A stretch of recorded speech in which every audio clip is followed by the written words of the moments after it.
The rain hadn't started yet, but the sky looked like it wanted to cry for me since I couldn't. Daniel. Grace squeezed my hand. You don't have to say anything if you can't. I nodded, but I didn't trust my own voice. My father's casket sat above the open ground, and every part of me felt hollow, like someone had scooped me out and left the shell standing. He was a good man, the priest said. A builder. A father. I stepped forward anyway. I owed him words. My dad taught me that a house isn't just walls, I said. It's promises you keep even when nobody's watching. That was as far as I got. The world tilted sideways. My knees buckled. And the last thing I heard was Vivian's voice cutting through the crowd. Daniel. Then nothing. I woke up to a ceiling I didn't recognize and a machine beeping somewhere near my head. My side ached. A dull, deep throb like someone had punched me and left a bruise on the inside of my bones. Hey! Vivian's face appeared above me. Soft, worried, perfect. You're awake. What happened? My mouth felt like sandpaper. You collapsed. At the funeral. She brushed my hair back. You scared me half to death. My side hurts. They ran some tests. Exhaustion, dehydration, grief. Your body just gave out. She said it so smoothly, like she'd rehearsed it. The doctors wanted to keep you overnight for observation. Observation. I repeated the word like it might mean something different the second time. Just precautionary. She kissed my forehead. You've been carrying too much, Daniel. The funeral arrangements, your dad's estate, work. Something had to give. I wanted to believe her. I always wanted to believe her. Where's Grace? In the waiting room. I told her to go home and rest. But you know your sister. Vivian smiled. Stubborn. A nurse walked in to check my four. She was young, maybe late 20s, with tired eyes that looked everywhere except at me. How are you feeling, Mr. Reyes? She asked, not quite meeting my gaze. Sore. Tired. That's normal. Her hands moved quick and practiced over the tubing. You'll feel some soreness in your hip for a few days. My hip. I frowned. It's my side that hurts. She froze for half a second. Just half a second. Then she recovered. Sorry. I meant your side. Long shift. She forced a smile that didn't reach her eyes, then looked at Vivian, and something passed between them. Something I couldn't name. Pity, maybe. Or guilt. I'll let the doctor know you're awake, the nurse said and left fast, like the room had gotten too small for her. That was strange, I said. She's probably just exhausted. Long shifts here. Vivian sat on the edge of the bed and took my hand. Don't worry about her. Worry about resting.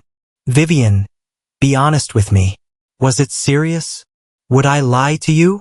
She looked hurt that I'd even asked. You fainted from stress and dehydration. That's it. I promise. I studied her face. The face I'd loved for 5 years. The face that had said I do at our wedding. The face that now looked at me with nothing but warmth and worry. Okay, I said. I believe you. Good. She kissed my knuckles. Because I need you to get better. I can't run the company and take care of you at the same time, and I intend to do both. That sounded like her. Practical, even in a hospital room. Thank you for being here, I said. Where else would I be? She smiled, and for a moment, the ache in my side almost didn't matter. But somewhere in the back of my mind, a small, quiet voice kept replaying the nurse's face. The way she'd looked at me like she knew something I didn't, like she felt sorry for me. I told myself it was nothing. I was wrong. The ballroom lights made everyone look wealthier than they actually were. I straightened my tie for the 3rd time and scanned the crowd for Vivian, who'd already vanished into a cluster of investors the moment we walked in. You clean up nice, Priya said, appearing beside me with 2 glasses of champagne. She handed me one. How are you feeling? Since the funeral, better. Still get a weird ache in my side sometimes. I rubbed it without thinking. Doctor says it's normal. You should get a second opinion. Priya, I'm just saying. Lawyers are professionally suspicious people. She clinked her glass against mine. It's a personality flaw. Before I could answer, Vivian's hand found my elbow, steering me toward a tall man in a charcoal suit near the bar. He had the kind of face that photographed well from every angle, and eyes that studied me like he already knew things about me I hadn't told him. "Daniel, I want you to meet someone," Vivian said, her voice bright in that boardroom way. "This is Marcus Whitfield. Whitfield Group. Marcus, my husband, Daniel." "Ah, the husband." Marcus extended his hand. "Finally. Good to meet you," I said. His grip lasted a beat too long. 2 beats. 3. I almost pulled away before he let go. "Thank you," he said, "for saving my life. Not many husbands would do that." I laughed, thinking it was some kind of business joke I wasn't in on. "I'm sorry, what?" "Marcus." Vivian's voice sharpened just slightly, though her smile never moved. "Stop being dramatic. You'll confuse him." "Confusion suits him," Marcus said, eyes still on me. "Innocent people usually look confused." "What does that mean?" I asked. "Nothing." Vivian laughed, light and easy, the sound she used when she wanted a room to relax. "Marcus had a health scare a few months back. He's convinced the universe conspired to save him. He gets philosophical when he's had a drink." "1 drink," Marcus said, raising his glass. "I'm a lightweight these days. New medication." "What happened?" I asked. "The health scare." "Leukemia," Marcus said simply. "Aggressive kind. I wasn't supposed to make it past spring." "I'm sorry to hear that." "Don't be sorry. I got a second chance." He looked at Vivian when he said it, and something moved behind his eyes that had nothing to do with gratitude toward strangers. Rare thing, a second chance. Not everyone gets one handed to them. "Marcus is being cryptic on purpose," Vivian said. "He thinks it makes him interesting at parties." "It does," Marcus said. "Ask anyone." I laughed because it seemed like the thing to do, but the ache in my side chose that exact moment to flare, sharp and sudden, like it was reminding me it existed. "You okay?" Vivian asked, catching my wince. "Fine. Old bruise." I forced a smile. "So how do you two know each other?" "History," Marcus said before Vivian could answer. "Long history. We worked together years ago," Vivian said quickly. "Different lifetime. Feels like it sometimes," Marcus said, and this time his eyes stayed on her a second too long. "The way you look at something you used to own." I glanced between them. Vivian's smile hadn't cracked, but her fingers had tightened slightly around her glass, knuckles pale against the stem. "It was nice meeting you, Daniel," Marcus said finally, turning to leave. "Truly. I mean that. You too." He walked off into the crowd, and I watched Vivian's eyes follow him for 5 seconds longer than a simple business acquaintance would warrant. She caught herself and turned back to me, resetting her smile like flipping a switch. "He's intense," I said. "He's always been intense. Ignore him." She sipped her champagne. "So, the Hendersons want to talk to you about the lake house design. Ready to be charming. Always." She laced her arm through mine and pulled me toward the next conversation, the next smile, the next performance. But I kept thinking about the way Marcus had gripped my hand like he owed me something. "Thank you for saving my life. Not many husbands would do that." I didn't know what he meant. Not yet. But some part of me, some quiet, unfamiliar part, had already started keeping score. The clinic was tucked between a dry cleaner and a coffee shop. Easy to miss if you weren't looking for it. I'd spent 3 days tracking down which doctor had actually signed off on my paperwork that night. Dr. Sarah Kim. I caught her walking to her car after her shift. "Dr. Kim." She turned, and I watched recognition flicker across her face before she buried it. "Mr. Reyes, this is a surprise." "Is it? I've been trying to reach your office for 2 days." "I've been busy." She fumbled with her keys. "Is something wrong? Are you having complications?" "That's what I'm trying to figure out." I stepped closer. "I keep having this ache in my side. My hip. A nurse mentioned my hip that night, but I was told it was observation for exhaustion." "Why would my hip hurt from exhaustion?" "I'd have to check your chart." "I have my chart." I pulled the folder from under my arm. "There's a procedure code on here I didn't recognize, so I looked it up. Bone marrow aspiration." That's not observation, Dr. Kim. That's a surgical extraction. Her face went pale. Mr. Reyes, just tell me the truth. Please. She glanced around the parking lot like someone might be listening. Can we sit in my car? I don't want to do this standing in the open. We sat. She gripped the steering wheel without starting the engine, staring straight ahead like she couldn't look at me and speak at the same time. You underwent a bone marrow harvest that night, she said quietly. Not full surgery, but enough to knock you out and keep you sedated for hours. Your wife authorized it. My chest went tight. Authorized what, exactly? There was a consent form. I never signed anything. I was unconscious at my father's funeral. You signed something before that, weeks earlier. A general medical authorization. Vivian said it was for insurance purposes, in case anything happened while you two traveled for the honeymoon anniversary trip. Dr. Kim swallowed hard.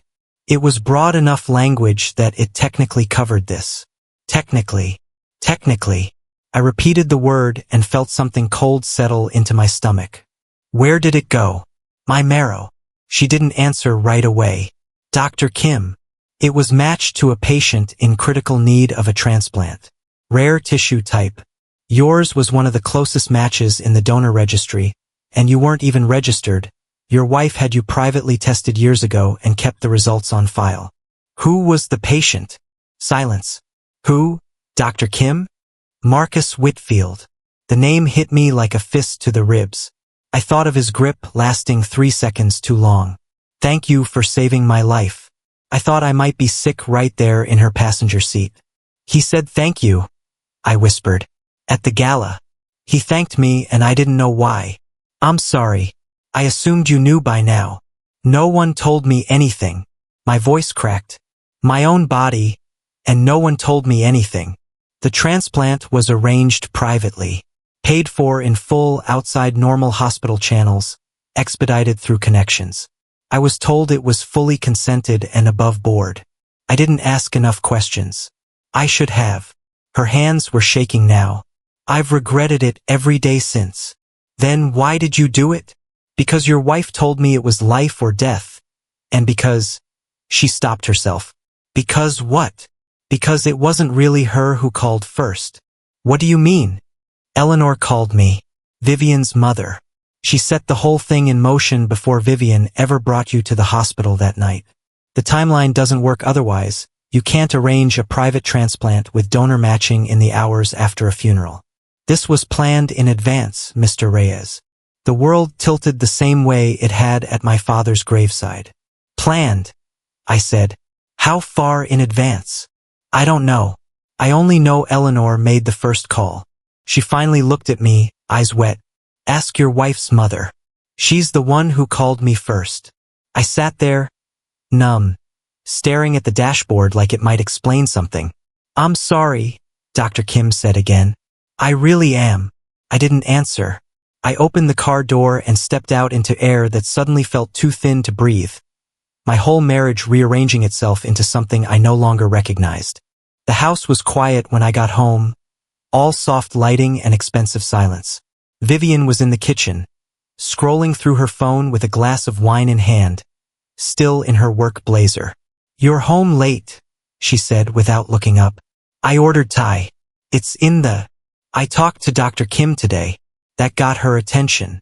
She set the phone down slowly. Okay. You knew I'd find out eventually. Maybe you just didn't think it would be this soon. Daniel. Bone marrow Vivian. You took my bone marrow at my father's funeral and gave it to Marcus Whitfield. And you let me believe it was exhaustion. She didn't flinch. That was the part that broke something in me. She didn't even flinch. Yes, she said. That's what happened. That's it? Yes. My voice rose before I could stop it. No denial? No, it's not what you think? Would you have believed a denial? I believed observation. I believed you for weeks. She set her glass down and finally looked at me directly, and there was no guilt in her eyes. Just calculation, the same look she wore in board meetings. He was dying, Daniel. You were the only match in the registry. Do you understand what that means? The only one. If I'd woken you up and asked, Would you have said yes? I don't know. Maybe. But you took that choice away from me. Because I didn't have time to find out. People die waiting for donors to make up their minds.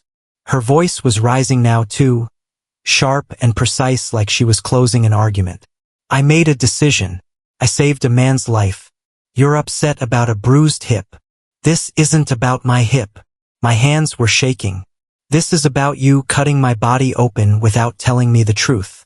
This is about you and your mother arranging this before Dad's casket was even in the ground. Her jaw tightened at the mention of Eleanor. That's not. Eleanor was trying to help. Help who? Because it sounds like she was helping Marcus. Which makes me wonder how long you two have been planning this. It wasn't planned like that. Then why did the doctor tell me it couldn't have happened that fast unless it was arranged in advance? I stepped closer. How long have you known I was a match for him, Vivian? Silence. Real silence, the kind that answers questions louder than words. How long? A few years, she said finally, quiet now. Since right before we got married. The floor felt like it dropped out from under me. You married me knowing that. That's not why I married you. Then why? I asked. Do you still love him? She didn't answer. She looked at the wine glass instead of at me, and her silence stretched long enough to fill the whole kitchen, long enough to answer the question better than any word could have. Vivian, it's complicated, she said. That's not a no. Daniel, I chose you. I married you. You didn't answer the question. She looked up at me then, and for 1 second, I saw something almost like sorrow. Almost. I couldn't let him die, she said again, softer this time. You were the only match. I couldn't let him die, Daniel. Not I love you. Not I don't love him anymore. Just a defense of the decision over and over, like repeating it enough times would make it sound less like a confession. I grabbed my car keys off the counter. My hands wouldn't stop shaking. Where are you going? I don't know yet. Somewhere that isn't here. Daniel, be reasonable. We can talk about this. You had 5 years to talk to me, I said. You chose surgery instead. I walked out the front door into the cold night air, got in my car, and sat there for a full minute before I could make my hands work the ignition. Then I called Priya. Hey, she answered. You okay? You sound strange. Can I stay at your place tonight? A pause. Yeah, of course. What happened? I'll tell you when I get there, I said. I don't think I can say it twice. Tom Bishop texted me from a number I didn't recognize. Asterisk meet me. Parking garage on 5th. Alone. It's about Vivian. Asterisk I almost ignored it. Then I thought about the ache in my side and went anyway. He was leaning against a concrete pillar when I got there, glancing over his shoulder every few seconds like he expected someone to jump out of the shadows. You came, he said. You work for my wife. Why should I trust you?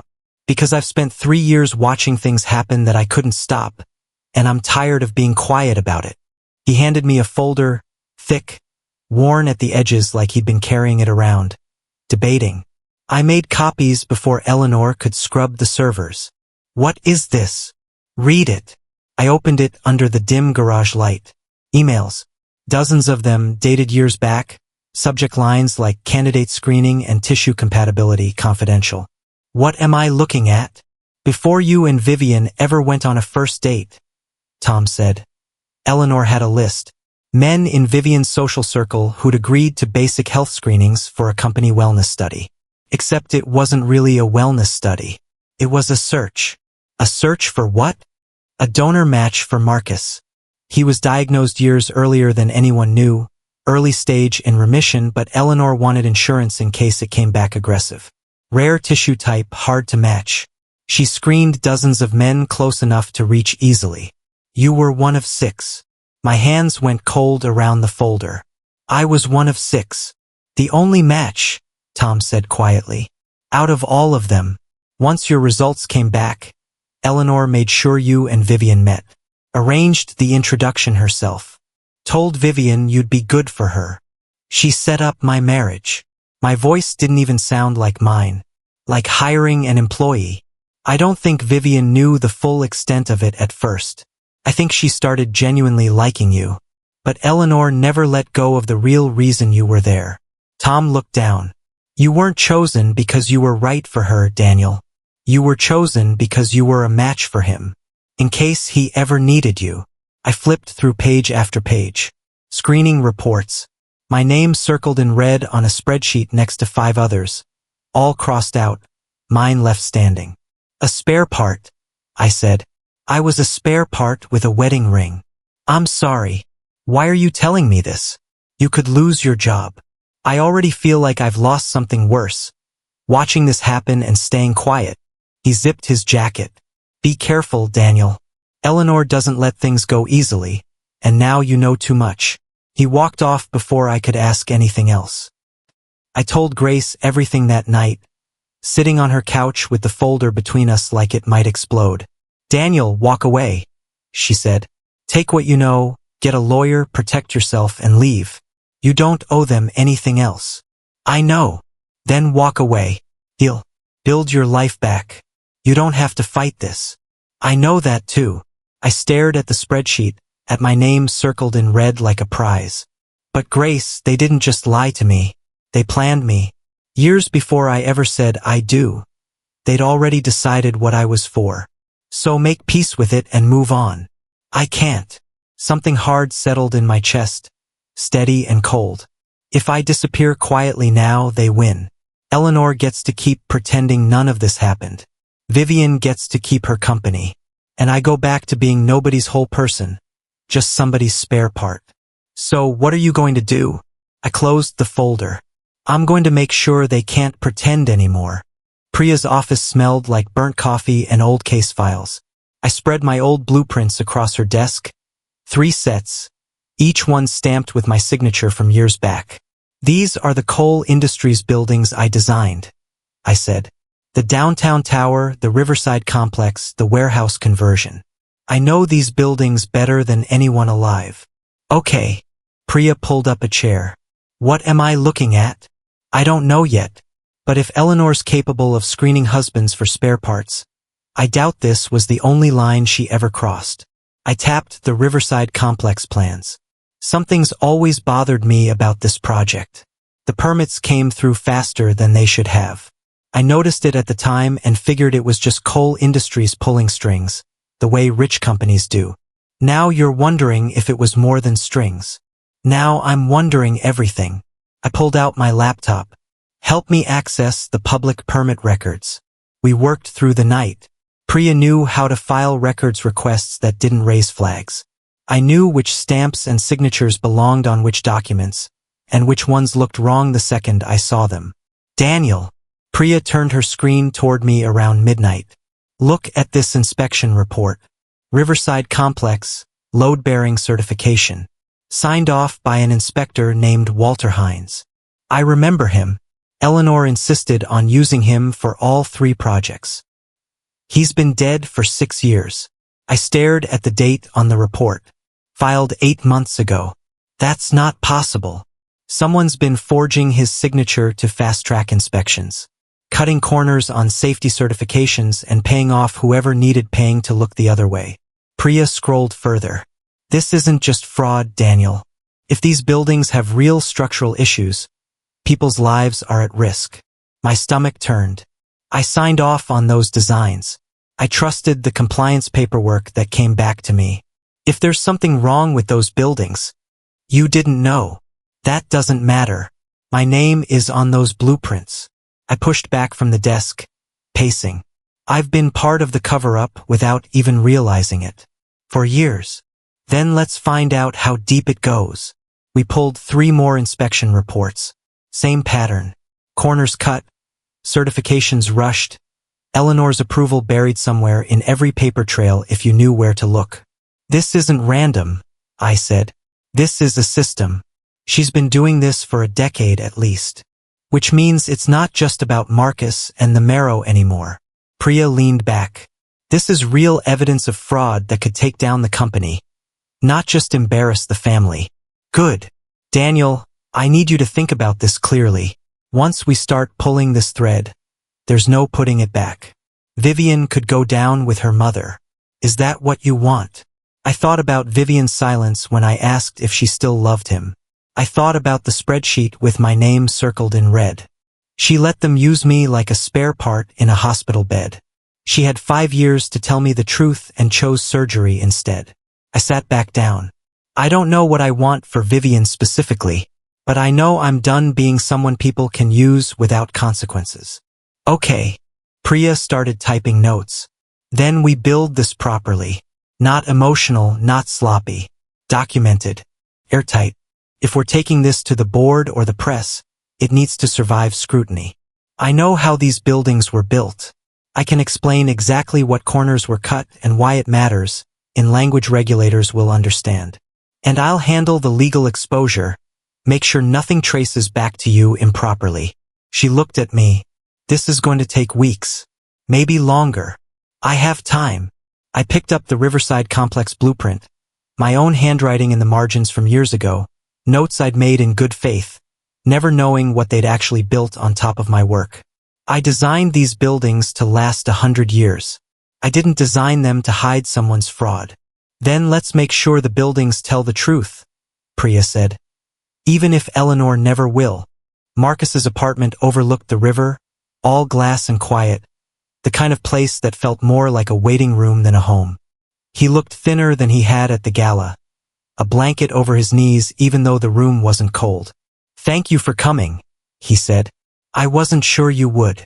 I almost didn't. I stayed near the door. Why did you want to see me? Sit down, Daniel. Please. I'm not going to bite. I don't have the energy for it these days. He gestured to the chair across from him. How much do you know? Everything, I think. The screening. The Marrow. Eleanor's plan since before I married Vivian. I sat, keeping my distance. What I don't know is your part in it. Fair enough. He shifted, wincing. I want to start by saying I didn't ask for this. Any of it. When I found out Eleanor was searching for donors among Vivian's circle, I told her to stop. When was that? 3 years ago. Before the wedding. He met my eyes. I told her it was insane using people like inventory. She didn't listen. Eleanor doesn't listen to anyone who isn't useful to her. But you still took my marrow. I was unconscious for most of it, Daniel. Dying, actually.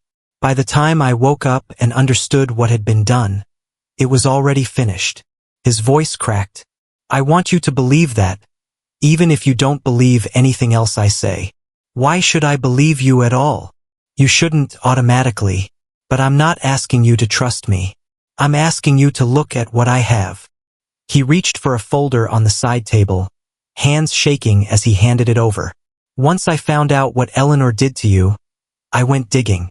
I still had access to old shareholder records from when Vivian and I were together, back before everything fell apart between us. I opened the folder. Financial statements. Years of them. Eleanor's been falsifying safety compliance costs for a decade, Marcus said, diverting money marked for inspections and structural reinforcement into shell accounts. It's not just the buildings you designed. It's half of Coal Industries' portfolio. A decade. I flipped through pages of numbers that lined up exactly with the inspection dates Priya and I had already found. This confirms everything. It should be enough to end her. Maybe Vivian too, depending on how much she knew. He studied my face. Are you going to use it? Yes. Good. He leaned back, closing his eyes for a moment. I'm dying, Daniel. The transplant bought me time, not a future. Months, maybe. I wanted to do one honest thing before the end. Why does this feel honest to you? You still took a piece of my body without my permission. I didn't take it. I benefited from it, which isn't innocent. But it's not the same thing either. He opened his eyes. I've had a lot of time lying in this apartment to think about what I owe people. You're at the top of that list whether you want to be or not. Do you still love her? Vivian? He was quiet for a long moment. I loved her once enough to nearly marry her. I don't know what's left of that now. I know I never stopped caring what happened to her. Even after everything. That's not the same as love. Not anymore. She never stopped watching you. At the gala. I noticed. He almost smiled. Old habits. None of this makes what happened to me okay. No, he agreed. It doesn't. Nothing I say will fix that. But that folder might help you fix something bigger than just us. He gestured toward it. Eleanor built an empire on cutting corners and using people. You have the pieces now to take it apart properly. I stood, folder in hand. Why give me this instead of going to the board yourself? Because they'd call it a dying man's bitterness. Coming from you, the husband, the architect, the man who designed the buildings and got betrayed by his own family, they'll have to listen. He closed his eyes again. Make it count, Daniel. I left without saying goodbye. I didn't know if I owed him one. The shareholder meeting hall was packed. Rows of investors and board members murmuring under crystal chandeliers. Priya walked beside me, a drive full of evidence in her bag. My old blueprints tucked under my arm like armor. You don't have to do this, she said quietly. Yes, I do. Vivian spotted me from the stage the second we walked in. Her composure cracked just slightly before she rebuilt it. Daniel, what are you doing here? I have a right to attend.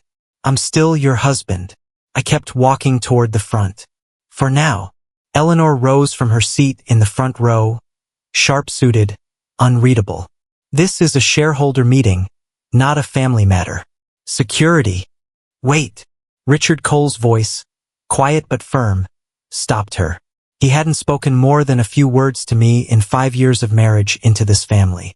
Let him speak, Eleanor. Richard. Let him speak. I climbed the small platform steps, Priya beside me with her laptop already connected to the projector. My name is Daniel Reyes, I said. Most of you know me as Vivian Cole's husband. Some of you might know me as the architect behind 3 of this company's flagship properties. What you don't know is what happened to me 5 months ago. Daniel, don't. Vivian stepped toward the platform. Whatever this is, we can discuss it privately. I tried privacy, Vivian. You gave me a lie about observation. I turned back to the room. At my father's funeral, I collapsed from exhaustion. My wife told me the hospital kept me overnight for observation. That was a lie. I underwent a bone marrow extraction without informed consent, arranged and funded outside normal channels, so my marrow could be transplanted into Marcus Whitfield. A wave of murmurs rolled through the room. This is a personal matter, Eleanor said, standing again. It has nothing to do with company business. It has everything to do with company business, Mrs. Cole, because you're the one who orchestrated it. I clicked to the first slide, the spreadsheet with my name circled in red. Years before I married your daughter, you screened me and 5 other men for tissue compatibility with Marcus Whitfield, disguised as a company wellness study. I was chosen as a husband candidate specifically because I matched his rare donor profile. That's a fabrication, Eleanor said, but her voice had lost its steadiness. I have the original emails. Priya clicked to the next slide. Subject line, candidate screening. Sender, Eleanor Cole. Enough of this. Eleanor's face had gone hard.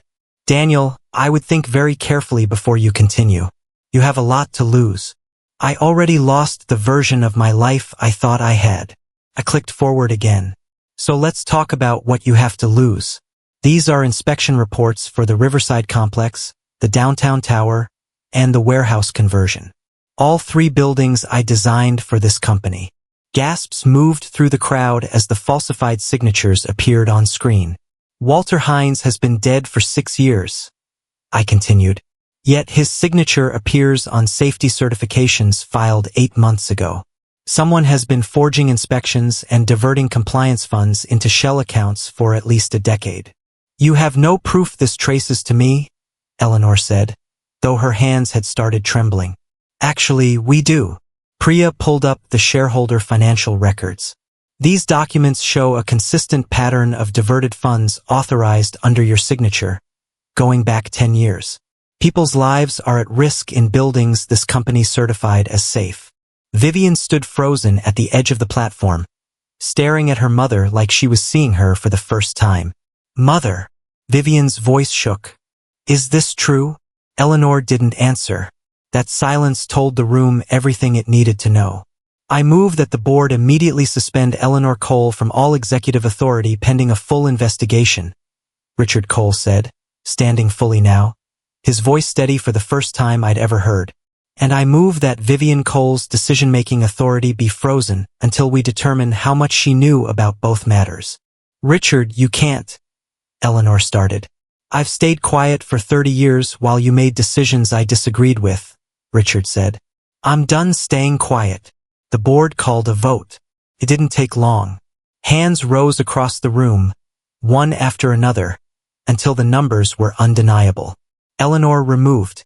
Vivian's authority frozen. An independent investigation launched immediately into both the medical incident and the compliance fraud. I watched Eleanor's face as the final vote was counted. Watched 30 years of control slip out of her hands in real time. Vivian stood beside her mother, pale, silent. No longer the composed CEO who'd once steered every room she walked into. "Daniel," she said quietly as I stepped down from the platform. "Please. I didn't do this to hurt you," I said. "I did it because I refuse to be something people use and lie to." I walked past her, past Eleanor, past a lifetime of boardrooms I'd never wanted to belong to, and out into the hallway where the air finally felt like mine again. For months had passed since the shareholder meeting. Cole Industries sat under federal review now. New leadership brought in to clean up what Eleanor had spent a decade building on cut corners. I heard about most of it secondhand. Priya kept tabs so I wouldn't have to. Vivian texted me on a Tuesday. *, "Can we meet? Just to talk. No lawyers." *. I stared at the message for a long time before I answered. *, "Okay. The park near the old house. Saturday." *. She was already sitting on the bench when I got there. Thinner than I remembered. Dressed down in a way I'd never seen her before. No blazer. No armor. "Thanks for coming," she said. "I almost didn't. I wouldn't have blamed you." She looked at her hands. "How are you?" "Better. Some days." I sat at the other end of the bench, leaving space between us. "You? Under investigation. Rebuilding what's left of my life without a company attached to it." She laughed, hollow. "Turns out I don't know who I am without Cole Industries. That sounds like something to figure out." "I'm trying." She was quiet for a moment. "I owe you an apology. A real one. Not the boardroom version." "I'm listening." "I'm sorry, Daniel. For the surgery. For the lies. For letting my mother turn you into a piece on a board without ever telling you." Her voice cracked. "I told myself I was protecting Marcus. I told myself it was necessary. But underneath all that, I think I just couldn't let go of him, and I let that decide things I had no right to decide for you." "Do you still love him?"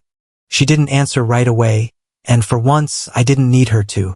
The silence had already told me everything months ago in that kitchen. "I don't know if it was ever really love," she finally said. "Maybe it was just never finishing something, never getting to choose how it ended. And I let that unfinished thing poison every choice after it, including marrying you." "I know. I really did care about you, Daniel. That part was real." "Maybe it was," I said. "But caring about someone and being honest with them aren't the same thing. You had 5 years to tell me the truth. You chose surgery instead." She nodded slowly, tears finally slipping down her face.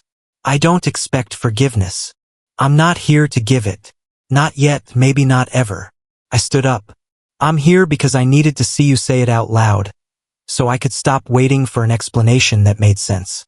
There isn't one.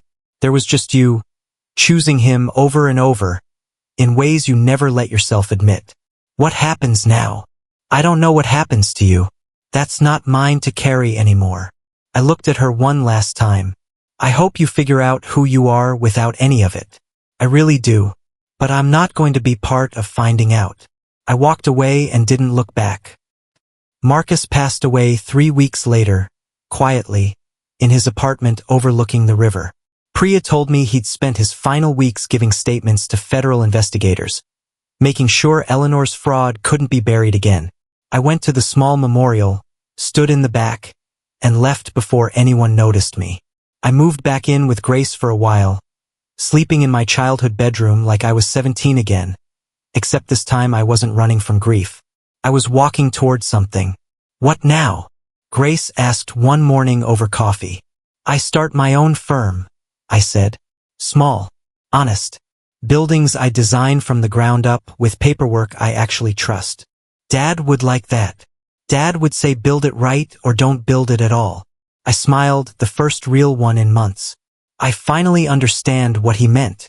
I pulled out the old blueprint, the one for the house Vivian and I never built, and set it aside for good. Then I opened a blank page and started sketching something new. Walls that were mine, promises I intended to keep, and a life finally built on something honest.